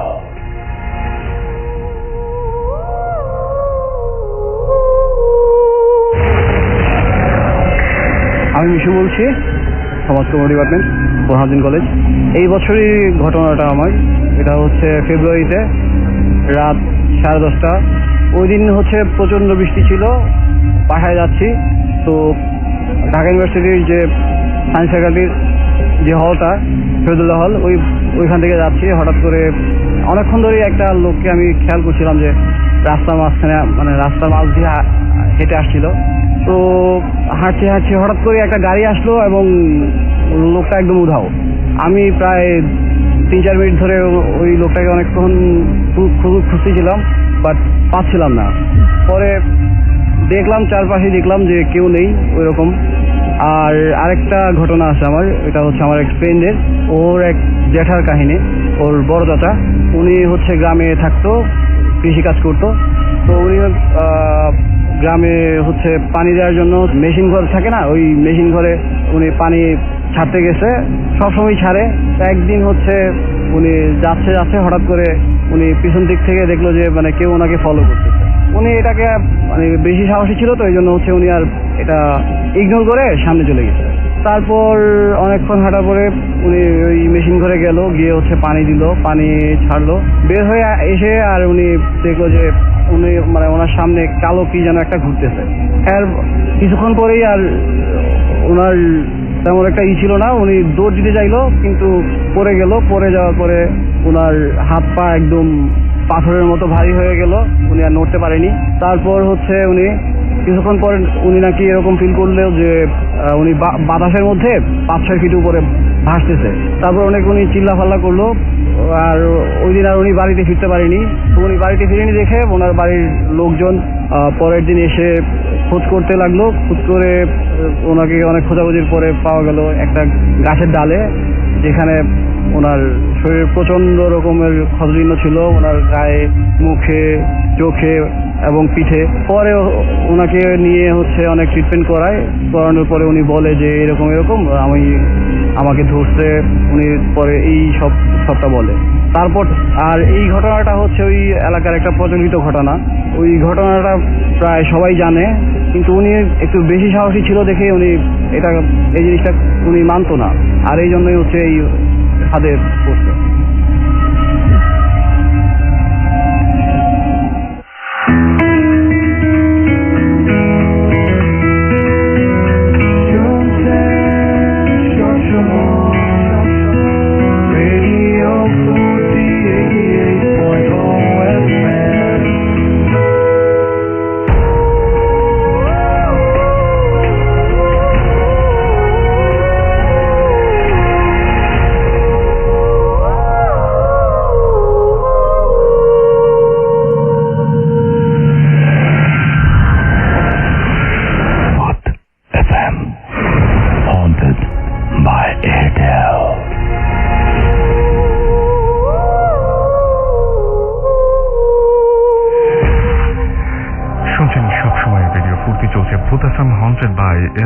আমি রাসেল আছির সাথে, আমার সাথে রয়েছে মাসুম এবং আজকের অতিথিরা। এবং মাসুম নতুন কিছু মানে ব্যাকগ্রাউন্ড মিউজিক আজকে অ্যাড করছে, আপনারা নিশ্চয়ই দেখেছেন, এবং তার কিছু প্রশংসা আমরা পেয়েছি। থ্যাঙ্কস মাসুম। এবং আশা করছি যে ভূত এফএমে আমরা রেগুলার আপনাদের যে সমস্ত আপনাদের কাছ থেকে ফিডব্যাক পাই এবং আপনারা এই প্রোগ্রামটিকে আরো কিভাবে ভয়ঙ্কর করা যায় সেই সমস্ত বিষয়ে যখনই আমাদের লিখে পাঠান আমরা সেগুলো সব খুব গুরুত্বের সাথে দেখি এবং সেই তার প্রতিফলন নিশ্চয়ই আপনারা দেখতে পাচ্ছেন।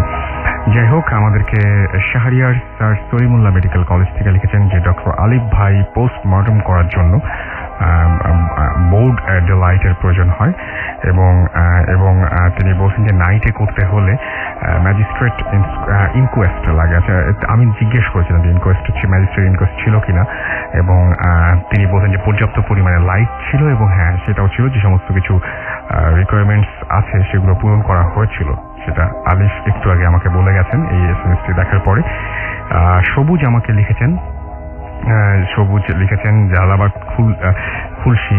খুলশি চিটাগং থেকে এবং যে অনেক অনেক ভয় লাগছে। আমাকে মিরাজ এসএমএস করেছেন HTM শহীদ সরওয়ার্দী মেডিকেল কলেজ থেকে, কলেজের স্টুডেন্ট তিনি, এবং তিনি বলছেন যে বাসায় আজ আমি একা ছিলাম, তাই ভূত এফএম শোনার সময় খুব ভয় ভয় লাগছে, পাশের রুমে কিসের যেন একটা শব্দ, এরকম অনেক আওয়াজ হয়তো এখন শুনতে পাবেন।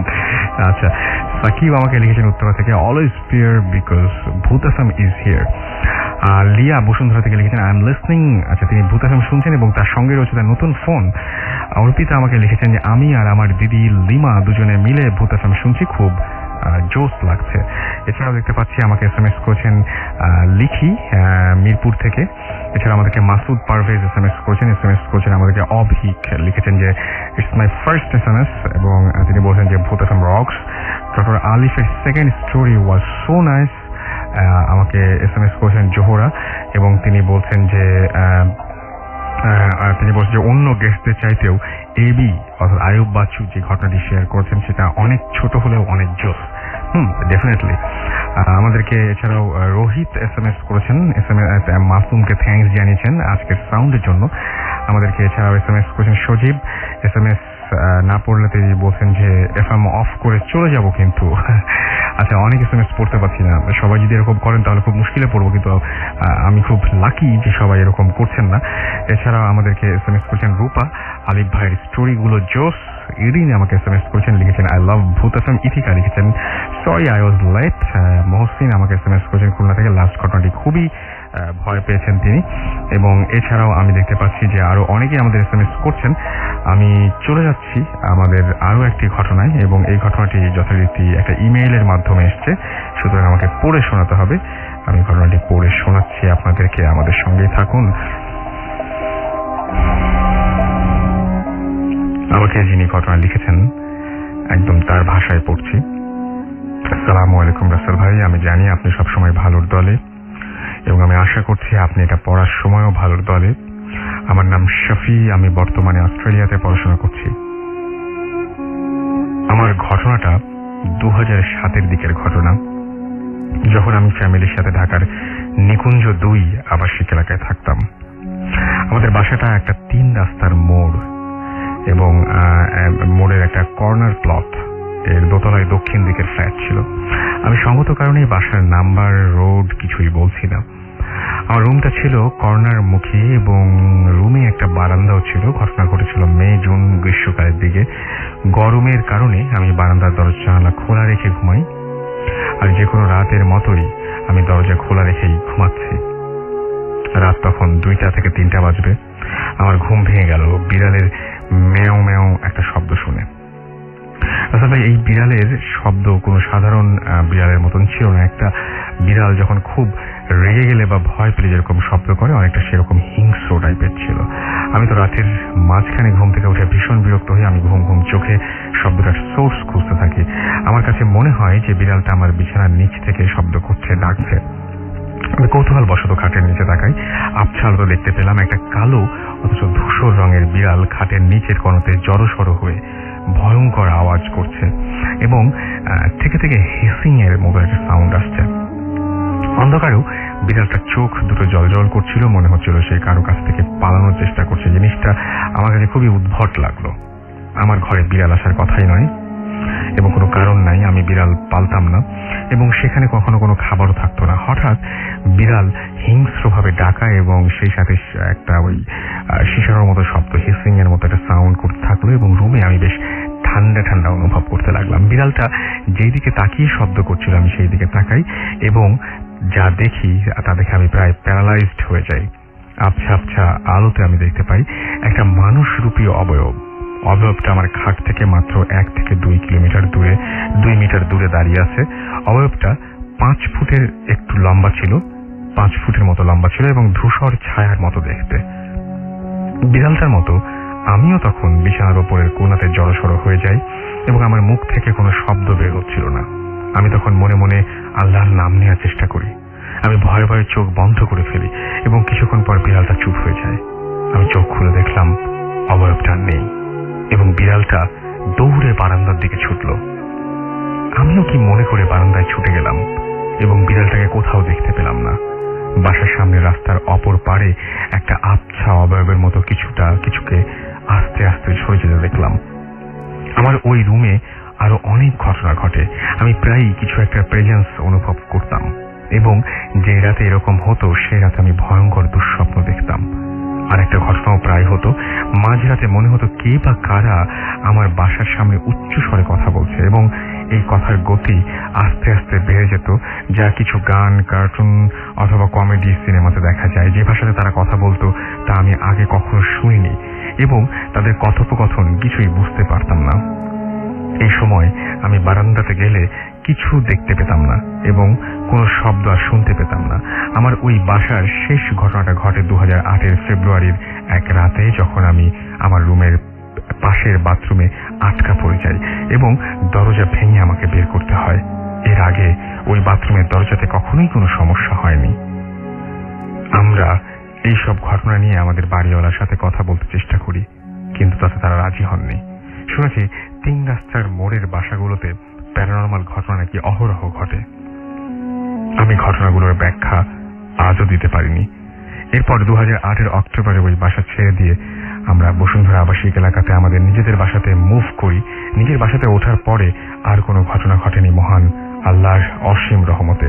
রাসেল ভাই, এই ছিল আমার ঘটনা। ভালো লাগলে পড়ে শোনাবেন। সবাইকে ধন্যবাদ। আপনাকে অসংখ্য ধন্যবাদ, এবং আপনার ঘটনাটি পাঠানোর জন্য। আপনি অনেক দূরে আছেন, তারপরে আমাদের সঙ্গে আছেন, এবং আমাদের সঙ্গেই থাকবেন ইনশাল্লাহ। আপনাদের কাছেও এরকম যারা শুনলেন তাদের কাছেও নিশ্চয়ই এরকম ধরনের অনেক ঘটনাই রয়েছে। সেই ঘটনাগুলো আমাদের কাছে পাঠিয়ে দিন ইমেল করে। আমাদের ইমেল অ্যাড্রেসটা হচ্ছে bhutfm@radiofurti.fm, which is bhwtfm@radioforti.fm। আমাদের সাথে যারা SMS এর মাধ্যমে বিভিন্ন কথা শেয়ার করতে চান তাদেরকে SMS করার নিয়মটি বলে দিচ্ছি। আমাদের SMS করতে হবে যেভাবে, মোবাইলের মেসেজ অপশনে গিয়ে টাইপ করুন ফুর্তি, FORTI, ফুর্তি স্পেস দিয়ে আপনার নাম, স্পেস দিয়ে আপনার মেসেজ পাঠিয়ে দিন 9840 নাম্বারে। আমরা চলে যাচ্ছি আমাদের নতুন একজন অতিথি আমাদের সাথে এই মুহূর্তে জয়েন করছেন, তার কাছে আপনার নামটা বলে প্লিজ আপনার ঘটনাটা শেয়ার করবেন।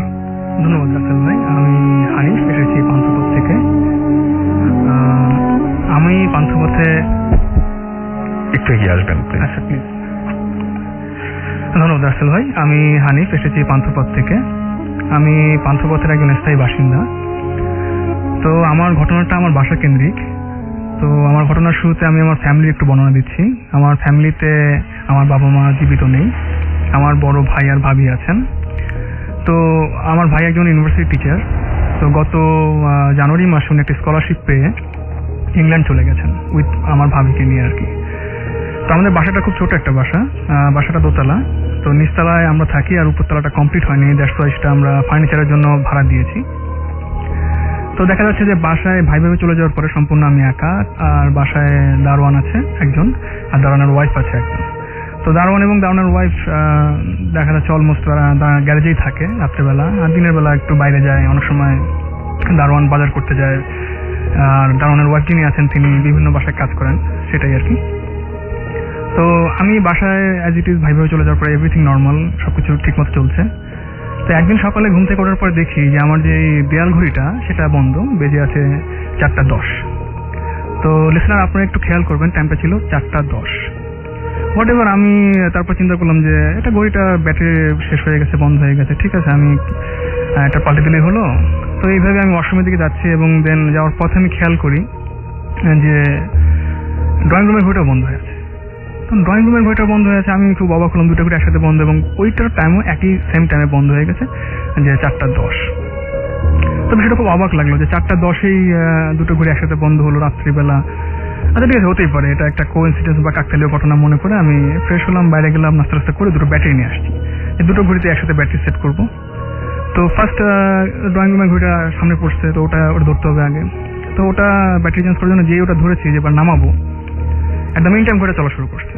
তো আমি তো বেশ খুশি আর কি, যে ঘড়িটা ব্যাটারি, নতুন ব্যাটারি ছাড়াই চলছে, তো বেশ ভালো, ঠিক আছে।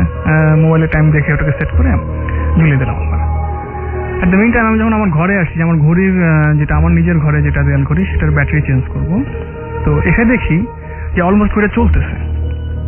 আমি তো চিন্তা করতেছি ঘড়িটা চলা শুরু করলো, এবং এই মাত্রই চলা শুরু করছে। দ্যাট মিনস ওই 4:10 থেকে একটু বেশি আর কি, 4:10 কি 11 মতো বাজে, মানে এখনই চলা শুরু হলো আর কি। তখন খুব অবাক লাগলো যে দুটো ঘড়ি একসাথে বন্ধ হলো, আবার একসাথে চলতেছে উইদাউট নতুন ব্যাটারি, বুঝতেছি না বিষয়টা। আচ্ছা ঠিক আছে, আমি ছোটবেলা থেকেই বেশ লজিক্যাল এবং বেশ সাহসী একটা মানুষ, তো দ্যাটস ওয়াই আমার ভাই ভাবি আমাকে রেখেই চলে গেছে, যে জানে যে এর কোনো প্রবলেম হওয়ার কথা না। তো এই জিনিসটা দেখার পর আমার যতটা সাহসী থাকুক না কারণ একটু কিন্তু জাগে মনে। তো হোয়াট এভার, ওই ঘড়িটাও টাইম ঠিক করে আমি ঝুলিয়ে দিই। দেওয়ার পর 2 দিন বেশ ঠিক মতোই কাটলো। তো 2 দিন পরে সকালবেলা দারোয়ান আমার বাসায় বেল দিচ্ছে। গেট খুলে বলতেছি যে কি হয়েছে, বলছে ভাইয়া আপনি কি গ্যারেজ থেকে ঘড়ি সরাইছেন নাকি? আমি বলছি ফাজলামি করেন নাকি আমার সাথে, আমি গ্যারেজ থেকে ঘড়ি সরাবো কেন সরাবো? তখন বলছে না আপনি সরাইছেন, সরাই দুষ্টামি করতে পারেন। আমি বলছি না আমি গ্যারেজ থেকে ঘড়ি সরাই নাই, কেন ঘড়ি কই? বলতে ভাই গ্যারেজের ঘড়িটা নাই, কারণ গ্যারেজেও একটা ওয়াল ক্লক ছিল, সেই ঘড়িটা পাওয়া যাচ্ছে না। কারণ আমি খুব সারপ্রাইজ যে গ্যারেজ থেকে ঘড়ি চুরি হয়ে গেছে। ঘড়ি ছাড়াও কিন্তু অনেক কিছু আছে, দ্যাট মিনস দারোয়ানের জিনিসপত্র আছে, তারপরে পানির মোটর আছে যেটা সব থেকে এক্সপেন্সিভ। তো এগুলো কিছু না নিয়ে ঘড়ি নিয়ে চলে গেলো, এটা খুব অবাক। যাই হোক ঠিক আছে, তো আমি বললাম যে ভালো করে ডিউটি করেন, আপনি বাজার টাজারে গেলে বা আপনার ওয়াইফের কোথাও রান্না টান্না করতে গেলে আপনি বলে যান আমাকে যে বাইরে যাচ্ছেন, আমি গ্যারেজে নলে হাঁটাহাঁটি করবো। তো যাই হোক এটা ঘড়ি ওটা হারাই গেল। তারপরে ঠিক তার পর দিন আমি সকালবেলা খুব সকালে ঘুমাচ্ছি, তো আবার বেল দিছে বাসায় দারোয়ান। তো আমি যে গেট খুলে কি হয়েছে, তো এটা দেখার সঙ্গে সঙ্গে আমার বেশ অবাক লাগলো যে দারোয়ান খুবই মানে ভয় পেয়ে গেছে এবং খুবই কাঁপাকাঁপি করতেছে ভয়ে। সে দাঁড়িয়ে আছে আমার সামনে এবং তার হাতে হলো সেই গ্যারেজের ঘড়িটা, যেটা দ্বিখণ্ডিত করা, ঠিক মাঝখান থেকে ভাঙা ঘড়িটা। এবং এই ঘড়িটা আমি তাকে জিজ্ঞেস করলাম যে আপনি এটা কোথায় পেলেন? তখন সে বলতেছে যে ভাইয়া এটা বাসার আমাদের পিছনে খালি জায়গা আছে, চারপাশেও আছে, তো পিছনে একটু বেশি খালি জায়গা, তো সেইখানে মাটির ভিতরে একটা পোতা ছিল, তো এই জিনিসটা ওখানে পুঁতে রাখছে। এখন আমার প্রশ্ন হচ্ছে, কোনো চোর যদি ওইটা চুরি করে থাকে, ওকে ফাইন, সে নিয়ে চলে যাবে, সে তো ওইটা ভাঙার কোনো দরকার নেই, আর ভেঙে আমাদের বাসাতেই ভাঙবে এবং ওটা পিছনে পুঁতে রেখে যাবে, এটা তো আসলে কোনো চোরের কাজ না। তো এটা দারোয়ানও খুব ভালো করে বুঝতে পারছে যে এটা তো আসলে কোনো চোরের কাজ না। তো এই কথাটা সে আমাকে বলতেছে ভাই এটা কিন্তু চোর নেয় না, এটা আমার কিন্তু ভয় লাগতেছে। তখন আমি তার এই কথা কোনো রিপ্লাই দিই না, কারণ আমি চাই না তাকে আরো ভয় দেখাইতে, কারণ সে ছাড়া বাসায় আর কেউ নাই। এখন সেও যদি ভয় পেয়ে যায় এটা খুব খারাপ হবে আর কি। আচ্ছা ওকে ফাইন, আমি আর কোনো রিপ্লাই না বললাম ঠিক আছে আপনি এটা ফেলে দেন বলে আমি গেট লাগিয়ে দিচ্ছি। তো পরদিন বিকালে আমি আমার 2 ফ্রেন্ড আছে এই পান্থপথেই, যে সানোয়ার আর নোমান, তো ওদের সাথে বিষয়টা শেয়ার করি। ওরাও সেম ইয়ার আমার মতো বয়সী, তো তারা বিষয়টা বুঝতে পারছে। কারণ বোঝার পরে একটা কথাই বলছে যে দেখ হানিফ, তুই বাসায় একা থাকিস, এই জিনিসটা খুবই ডেঞ্জারাস, তুই বাসায় কাউকে রাখ, তুই একা থাকিস না। কারণ আমি তাকে বলতেছি যে বাসায় কাকে রাখবো আর কিভাবে থাকবে, এটা তো আসলে পসিবল নয় বাসায় কেনা, বলতে না কোনো রিলেটিভ থাকলে দেখ। তো এট দ্য মিন টাইম আমার একটা ছোট ভাই আছে, ও ইস্টার্নে পড়ে, ওর নাম শিমুল। তা আমি ওকে ফোন দিয়ে বলি যে ভাইয়া এইরকম বাসায় একটু প্যারানর্মাল ঘটনা ঘটতেছে, তুমি এসে কয়েকদিন থাকো আমার সাথে। তো শিমুল ছেলেটা আমার থেকে বয়স অনেক ছোট, 7-8 বছরের ছোট। তো সে তো আসলে আমি তার বড় ভাই, আমার সাথে থাকবে না, সে খুব ট্যাক্টফুলি অ্যাভয়েড করলো। সে বললো যে ভাইয়া আপনি একা থেকে আপনার মাথা সমস্যা হয়েছে, আপনার ডাক্তার দেখান। আমি বুঝতে পারছি ও থাকবে না, ওকে আমার সাথে রাখা যাবে না। আমি বললাম ঠিক আছে ওকে ফাইন, ভালো থাকো, শেষ। তো যাই হোক এ পর্যন্ত যা ছিল মোটামুটি ভালোই ছিল, কিন্তু দিন দিন আমার সাহসটা আস্তে আস্তে কমা শুরু করলো। কারণ দেখা যাচ্ছে যে আমি ঘরে বসে আছি সন্ধ্যাবেলা বলতে 8টা 8:30 বসে আছি, দেখা যাচ্ছে আমার বন্ধু বান্ধব সেদিন আসেনি, কোনো কারণে তারা ব্যস্ত, আমিও বাসায় ফ্রি। তো আমি কি করতেছি যে ড্রয়িং রুমে লাইটটা জ্বালিয়ে আমার রুমে লাইটটা অফ করে রাখছি, বিকজ ড্রয়িং রুমের লাইটটা পুরো রুম ফ্ল্যাটটা কভার করে। আমার রুমে লাইটটা অফ, কিন্তু আলো আছে সেখানে। আমি হয়তো কোনো কারণে FM শুনতেছি অথবা কিছু একটা নিয়ে ব্যস্ত আছি আর কি। তো দেখা যাচ্ছে কি আমার রুমের গেটটা সবসময় খোলা থাকে, কারণ আমি আমার রুম থেকে সবকিছু দেখার চেষ্টা করি যে বাসার সবকিছু ঠিক আছে কিনা। দেখা যাচ্ছে রুমের গেটটা আস্তে আস্তে আস্তে আস্তে আস্তে আস্তে বন্ধ হয়ে যাচ্ছে। যেই আমি তাকাচ্ছি রুমের গেট আবার স্টিল, আবার যেই চোখ সরাচ্ছি দেখা যাচ্ছে যে আস্তে আস্তে আস্তে আস্তে গেটটা বন্ধ হয়ে যায়। এক পর্যায়ে গেটটা বন্ধই হয়ে গেল, মানে সিটকে লাগলো না কিন্তু একবারে ভিড়ে গেল গেটটা। তা আমি উঠে গেলাম, উঠে গিয়ে আস্তে করে গেটটা খুলে আবার পজিশনে রাখলাম, পুরো ফুল খুলে দিলাম গেটটা। তারপর দেখছি যে না, গেটটা আস্তে আস্তে আবার এগোতে আমি জানলাম ফ্যানের বাতাসে তো এত বড় ভারী কাঠের পাল্লা নড়ার কথা না। তো ঠিক আছে, আমি প্রবলেম ফিল করলাম, এটা পাত্তা না দিয়ে আমি নিচে একটা গেটিস দিয়ে দিলাম আর কি, আরেকটা এই ম্যাট্রেস দিয়ে ওটা আটকে দিলাম। আটকে দেওয়ার পরে তো আর ওটা নড়ার কোনো সম্ভাবনা নেই। তো এভাবে একটা ডিস্টারবেন্স আমি ফিল করি, এবং মোস্ট প্রবলি একটা ডিস্টারবেন্স যেটা খুবই আনইজি লাগে আমার কাছে, যে আমি একদিন রাত্রেবেলা সম্ভবত এটা 2:02 দিকে ওয়াশরুমে গেছি। ওয়াশরুমে যাওয়ার সঙ্গে সঙ্গে আমি গেটটা লক করলাম, আমি পজিশনে যাব ওয়াশ হওয়ার জন্য, ঠিক এমন সময় লাইট অফ। আমি তো খুবই সারপ্রাইজ যে আমি জানলা দিয়ে দেখতে পাচ্ছি যে পাশের বাসায় অলরেডি লাইট জ্বলছে এবং সে বাসায় ইলেকট্রিসিটি আছে, আর আমার বাসায় ইলেকট্রিসিটি নাই, এটা তো হতে পারে না। এবং আমি সঙ্গে সঙ্গে গেট খুলে বেরিয়ে গেছি বাথরুম থেকে। বেরিয়ে দেখি যে আমার রুমেও লাইট জ্বলতেছে, আমি উঠে লাইট জ্বালাছিলাম, এবং আমার রুম বাসাতেও কারেন্ট আছে কিন্তু আমার বাথরুমের লাইটটা কি যেন বাইরে থেকে অফ করে দিয়েছে। কারণ আমি বাসায় একা মানুষ, আমি লাইটটা অবশ্যই অন করে বাথরুমে ঢুকছি, এখন কে বাড়ি থেকে লাইটটা আবার অফ করে দিল। তখন আমি বাথরুম থেকে বেরিয়ে আসছি, আমি আর রিস্ক না নিয়ে, টর্চ ছিল বাসায় আমার, আমি টর্চটা নিয়ে আবার বাথরুমে ঢুকছি। যদি সেকেন্ড টাইম আবার লাইট অফ হয়ে যায় তো সেক্ষেত্রে আমি এটা ইউজ করবো, এবং সেকেন্ড টাইম আমি আর বাথরুমের গেট লক করি নাই। হোয়াট এভার সেকেন্ড টাইম আর হয়নি, বাথরুমের লাইট অফ হয়নি। দেন আমি বেরিয়ে আসি বাথরুম থেকে। তো আসার পরে এভাবে আরো ঠিক 2 দিন গেল, কোনো সমস্যা হয়নি। কিন্তু আমার মনের ভিতরে সংশয় যে আমি ছাড়াও এই বাসাতে সামবডি আছে এবং সে আমাকে ফলো করে, সে চাচ্ছে আমার সাথে সামহাউ ডিস্টার্ব করতে। তো লাস্ট অফ অল যে ঘটনাটা, যেটা সব থেকে আমার জন্য ভয়ানক একটা এক্সপিরিয়েন্স আর কি, সেটা এই ঘটনার এই বাথরুমের লাইট অফ হয়ে যাওয়ার ঠিক 2 দিন বাদে আমি রাত্রেবেলা শুয়ে আছি, প্রায় ঘুমিয়ে গেছি আর কি, ঘুমিয়ে এসে গেছে প্রায় অনেক রাত, ভোরের কাছাকাছি সময়। হুট করে এমন সময় ফিল করছি সামবডি আমার চোখ বেঁধে ফেলার চেষ্টা করছে। এখন এই জিনিসটা তখন আমি ফিল করছি যে কেউ মানে একটা কাপড় দিয়ে জাস্ট মানুষকে দেখা যাচ্ছে কানামাছি খেলার সময় যেভাবে চোখ বেঁধে ফেলে সেভাবে চোখ বেঁধে ফেলার চেষ্টা করছে। বিষয়টা ফিল করার সঙ্গে সঙ্গে আমি লাফ দিয়ে উঠছি, লাফ দিয়ে ওঠার সঙ্গে সঙ্গে আমি যে জিনিসটা দেখতে পেয়েছি, আমি কোনো ফিগার দেখিনি, আমি কোনো মানুষ বা কাউকে দেখিনি, আমি জাস্ট দেখলাম আমার মুখের সামনে একটা কালো কাপড়, লম্বা কালো কাপড়, সেটা মুখের কাছ থেকে আস্তে আস্তে উপর দিকে উঠে যাচ্ছে এবং আস্তে আস্তে মিলিয়ে যাচ্ছে, এবং হাতখানেক উপরে উঠে যাওয়ার সঙ্গে সঙ্গে কাপড়টা টোটালি ভ্যানিশ। এবং এই জিনিসটা ঘটতে সময় লেগেছে 3 থেকে 4 সেকেন্ড, এর বেশি না। এবং এক ধাক্কা আমি লাফ দিয়ে উঠে আমি রুমের লাইটটা জ্বালিয়ে দিই। লাইট জ্বালিয়ে দেওয়ার সঙ্গে সঙ্গে আমি প্রচন্ড ভয় পেয়ে যাই এবং আমি চিৎকার করে বলি কে, but there was no response. তো যদি কেউ রেসপন্স করুক আর না করুক, আমি কিন্তু অবশ্যই বুঝতে পারছি যে সামবডি এখানে আছে এবং আমাকে সে কিছু একটা করতে যাচ্ছে। সারাটা রাত আমি লাস্টে আমি ওইটা যখন ঘটলো, ঘটার সঙ্গে সঙ্গে আমি খুব ভয় পেয়ে আমি ঘড়ির দিকে তাকালাম যে কয়টা বাজে, কতটা রাত হলো এটা দেখার জন্য। তা আমি যে জিনিসটা দেখতে পেলাম সেটা দেখার জন্য মোটেও প্রস্তুত ছিলাম না। লিসেন, আমি আপনাদেরকে বলেছি যে ঘড়ি দুটো বন্ধ হয়েছিল 4:10-এ, এবং আমি যখন এই ঘটনার পরে ঘড়ির দিকে তাকিয়ে দেখি যে আমার ওয়াল ক্লকে ঠিক 4:10 বাজে। এখন ফজর আজান দেয় 4:15-তে, ঘটনাটা ঘটেছিল মাস 3 আগে। ওই সময় ফজর আজান দিত 4:30 কি 4:45 মাঝামাঝি সময়। ঘটনাগুলো ঠিক আজানের একটু আগ দিয়ে ঘটতো 10-15 মিনিট আগে। তো ওই অবস্থা আমি ওইখানে বসেছিলাম, আমি আর বিছানা থেকে নামিনি। আমার মনে হচ্ছিল আমি বিছানা থেকে নামলে খাটের নিচ থেকে কেউ আমার পা দুটো টেনে ধরবে। আমি ওয়াশরুমে যেতে চাচ্ছিলাম কিন্তু আমার যেতে ইচ্ছা করছিল না। আমি জানি ওয়াশরুমে গেলে লাইটটা অফ হয়ে যেতে পারে। আমি অবস্থায় বসা, আজান দিল, ভোর হলো, সবকিছু আলো হলো, তারপর আমি বিছানা থেকে নামি, তারপর আমি বাইরে যাই। এই ঘটনার পর থেকে এখন পর্যন্ত আমি রাত্রে ঘুমাই না। প্রতিদিন রাত্রে আমি লাইট জ্বালিয়ে বসে থাকি।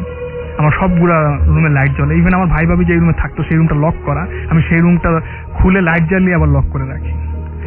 আজানের পরে সবকিছু যখন পরিষ্কার হয় দেন আমি সবকিছু অফ করে বাইরে গিয়ে নাস্তা টাস্তা করে একবারে এসে 7টা, 7:30, ম্যাক্সিমাম 8টা অনেক সময় বেজে যায়, দেন আমি ঘুমিয়ে পড়ি। এখন পর্যন্ত এটার কোনো সলিউশন আমি পাইনি। আশা করছি হয়তো বাসায় আমার ভাই ভাবি ফিরে আসলে দেন এটার একটা সলিউশন হতে পারে। অনেক ধন্যবাদ আপনাকে আপনার ঘটনা শেয়ার করার জন্য। আমাদের কাছে বেশ কিছু SMS রয়েছে, সেই SMS গুলো আমরা পড়ে ফেলতেছি, তবে তার আগে একটা ছোট্ট বিজ্ঞাপন বিরতিতে আমাদের যেতে হবে। সুতরাং আপনারা আমাদের সঙ্গে থাকুন। স্টে টিউনড রেডিও ফুর্তি অ্যান্ড ডোন্ট স্টপ দ্য ফুর্তি। ফিরে আসছি বিজ্ঞাপন। চলে যাচ্ছে আমাদের নতুন অতিথি, তিনিও একজন ডাক্তার। তার কাছে আপনার নামটা একটু প্লিজ বলবেন। Hello, dear listeners. Hello, dear listeners. Assalamu alaikum. I am Dr. Sharif from South Petersburg, Mirpur, Dhaka. আমি বাংলাদেশ মেডিকেল থেকে পাশ করেছি। একটি প্রাইভেট মেডিকেল কলেজ হসপিটালে আছি এবং মুক্তি হাউজিংয়ে চেম্বার করছি আর কি। তো thank you so much Russell ভাই আমাকে দ্বিতীয়বার ঘটনা বলার সুযোগ দেওয়ার জন্য। এই মুহূর্তে রেডিও ফুর্তি সকল শ্রোতাকে আমরা ঘটনায় চলে যাই প্লিজ। আমাদের হাতে তো আমার কাছে একদিন এক পেশেন্ট আসলো আর কি, কোমরে ব্যথা নিয়ে আর কি। তো আমি ওনাকে প্রশ্ন করলাম যে কতদিন যাবত ব্যথা। তো উনি বলতেছে যে 2 দিন আগে থেকে টেন্ডারনেস পেইন, কোমরে পেইন হচ্ছে। তো আমি কিছু মেডিসিন ওনাকে লিখে দিলাম। তো মেডিসিন খাওয়ার পর ব্যথা কিছুতেই কমতেছিল না আর কি, অসহনীয় ব্যথা, এবং সে আমাকে ফোনে জানালো আর কি। তো আমি ওনাকে পরবর্তীতে অ্যাডভাইস করলাম যে আপনি চেম্বারে আসেন। তো উনি আসলেন, আসার পর আমি তাকে এমআরআই কিছু টেস্ট দিলাম আর কি, তার কিডনিটা ভালো আছে কিনা, ইউরিক অ্যাসিড ক্রিয়েটিনিন এবং এমআরআই দিলাম। তো সেগুলি উনি করে নিয়ে আসলেন। নিয়ে আসার পরে দেখা গেল যে ওইখানে আপনার কোনো স্পাজম নাই, লাম্বার স্পন্ডোলাইসিস বা অস্টিওআর্থ্রাইটিস অথবা আপনার PLID, prolapse lumber intervertebral disk, কোমরে যে রোগগুলি হয় সেগুলি কোনোটাই আমি পেলাম না আর কি। তো একটা পর্যায়ে উনি চলে গেলেন আর কি। তো ওনার কোনো ইনফরমেশন আমি পেলাম না। তো আমার কম্পাউন্ডার সুমন নামে একটা ছেলে ছিল। তো উনি আমাকে জানালেন যে স্যার এরকম যাচ্ছে শামীম সাহেব, তো উনি লালবাগে একটা কাছে চলে গেছেন আর কি। তো আমি বিষয়টা আমার ফ্রেন্ড ডাক্তার মামুনের সাথে শেয়ার করলাম যে দোস্ত লালবাগে এরকম শাহিন উনি ব্ল্যাক ম্যাজিক করেন। আমরা কারো নাম টাম প্লিজ বলবো না, আমরা জায়গা বলবো না, আমরা শুধু ঘটনাটা শুনবো। তো উনি ওনাকে কি তুমি চেনো? তো উনি বললো হ্যাঁ, উনি তো খুব পরিচিত একজন কবিরাজ। তো যাই হোক ও বললো যে ঠিক আছে তুমি আসো, তাহলে আমরা যাই। উনি অনেক পরিচিত যেহেতু, তাহলে চলো যাই। তো যাই হোক আমরা ওইখানে গেলাম এবং আমাদের পরিচয় দিলাম আর কি। পরিচয় দেওয়ার পর তো বললাম যে এরকম একটা পেশেন্ট আসছিলেন আর কি, শামীম ভাইয়ের সাথে যোগাযোগ করলাম। তো শামীম ভাই বললো যে এরকম হ্যাঁ, তো উনি ট্রিটমেন্ট দিয়ে ওনাকে ভালো করে দিচ্ছেন আর কি। তো আমাদেরকে একটা ধানের ছোড়ার থেকে একটা ধান টান দিলেন, টান দিয়ে ধানটা টান দিলেই ওনার হাতে আপেল হয়ে গেল আর কি। সেই আপেলটা আমাদের খেতে খাওয়ালেন। তো খাওয়ার পর ওনাকে আমরা জোরাজোরি করলাম যে উনি এবং যে প্রসেস যে করে এবং ভূত এগুলি নাকি উনি ছাড়ান আর কি। তো যাই হোক ওনাকে বললাম যে এরকম আমরা একটা দেখতে চাই আর কি, এরকম কি কোনো কিছু আমাদেরকে একটু দেখা, আমরা তো জীবনে কখনো দেখিনি, তো এটা কি সম্ভব, দেখানো সম্ভব? তো উনি বললো ঠিক আছে আপনাদেরকে একদিন দেখাবো। তো একটা ডেট ফিক্সড করলেন আর কি। তো সেই ডেট মোতাবেক আমি এবং আমার সেই ফ্রেন্ড ডাক্তার মামুন একসাথে রাতে শুয়ে আছি। তো গভীর রাত্রে পানির শব্দ পাচ্ছিলাম এবং বাসার পাশেই ছিল আর কি, বাসার পাশেই পুকুর ছিল। সেই পুকুরে গভীর রাত্রে শব্দ হচ্ছিল আর কি, ঝপর ঝপর শব্দ হচ্ছিল। তো মামুন বললো যে ঠিক আছে আমরা বের হই তাহলে। তো বের হয়ে দেখি যে এরকম পুকুরের উপরে অনেক লম্বা একটা মানুষ, তো অনেক লম্বা একজন মানুষ, সাদা পোশাক পরা, সে দাঁড়িয়ে আছে। তো একটা পা পুকুরের পাড়ে দাঁড়ানো এবং আর একটা পা পুকুরের মাঝখানে দাঁড়িয়ে দিচ্ছে, পা দিয়ে সে ঝপর ঝপর শব্দ করছে। তো সে